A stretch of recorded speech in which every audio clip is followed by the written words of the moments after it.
Hello and welcome to Authentic Truth and Addiction with me, Lisa Wenninger. And today is Sunday, October 30th, 2022, and this is a special day.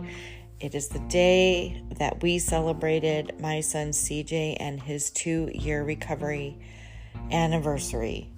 So it was exciting. I had decided months back that I wanted to be here for this day, and he called me a couple months ago and said, well, since you're going to be here, do you want to present me my 2-year coin? I was like, sure, absolutely. He goes, well, you're going to have to speak. And I was like, okay, well, that's what I do. I can manage that. I've never been to a meeting. I don't know what people usually say, but you know what? I'll figure it out. And I've been perfectly comfortable. I was never nervous. Even last night, I told him I was fine with this. And I woke up this morning at 6 a.m. and started to get my thoughts together and exactly how I wanted it to go, finalizing my thoughts, I should say, and I began to cry. And I thought, wow, because I never cry. And I said, okay, well, excuse me, let's get this, get it together. How do I want this to flow? I had asked CJ if I was safe to speak on a couple things, and he said yes. So, again, I'm like, okay, let's get this in my mind. And again, I began to cry. So at that point, I said, you know what, I'm going to write this down because I don't want to get there and then forget half of the stuff I wanted to say. I wanted to make sure I put everything out there to the best of my ability to honor him. And so I went ahead and wrote it down. I want to share it here for 2 reasons. One, I want him to be able to come back and read this and know what was coming and flowing from my heart to him.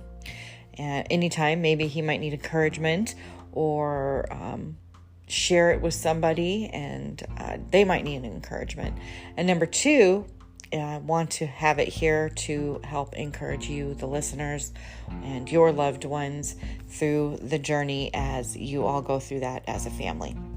So without any further ado, we're going to go ahead and get started. This is my letter to my son at his 2-year recovery anniversary. 2 years ago, I had to do 2 incredibly difficult things. First, I had to say my home was no longer an option to my homeless son. Then a few hours later, I had to watch him walk through security at Denver International Airport and leave my site to fly across the country and enter a treatment program. Like many stories here, he walked through tremendous trials before committing his life to recovery. He spent a decade in and out of jail and prison, losing friends and loved ones throughout that time. But it was the loss of a fiance and an unborn child to overdose that brought our family to a place of reckoning. It may sound naive, but we just didn't understand addiction at the time. And when she died, I feared my son was about to follow. Our family tried in various ways to help. The wrong ways, as most families do. While we were busy interfering, God was busy protecting this man's life for his greater plan and purpose. I was the talker, always attempting to lift him up with words of encouragement and inspiration. Whether behind prison bars or sitting on our couch, I wanted to fill him with conviction and hope, resiliency, strength, and belief.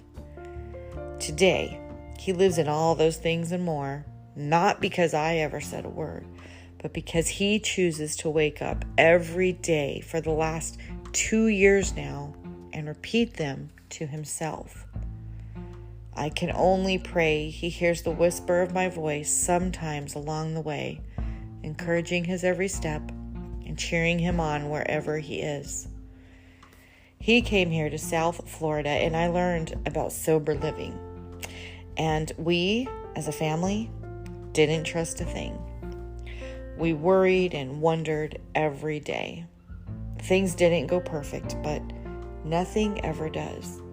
He found a home and a family here. He lives and thrives among a community who understands him and his journey in ways we never can. No, it's not always easy. He met people who challenge him to stay the course.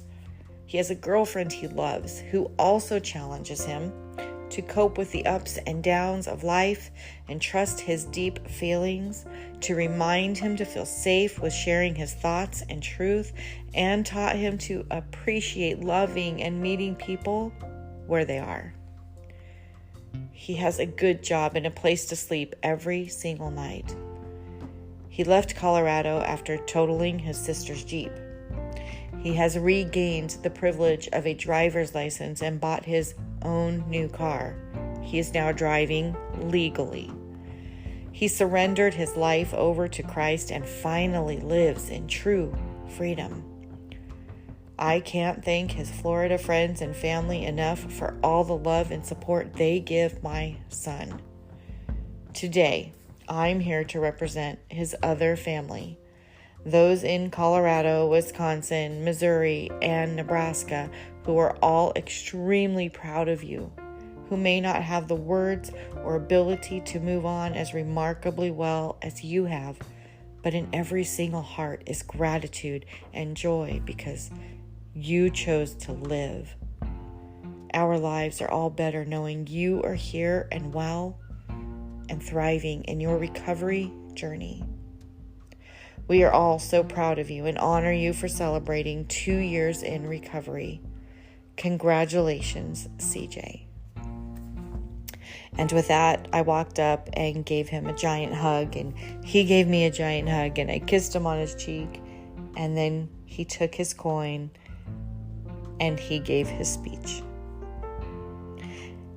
It was an amazing morning, filled with love, filled with the most welcoming atmosphere I've ever walked into, and filled with people who love my son. And they all came up to me and gave me hugs and thanked me for being there.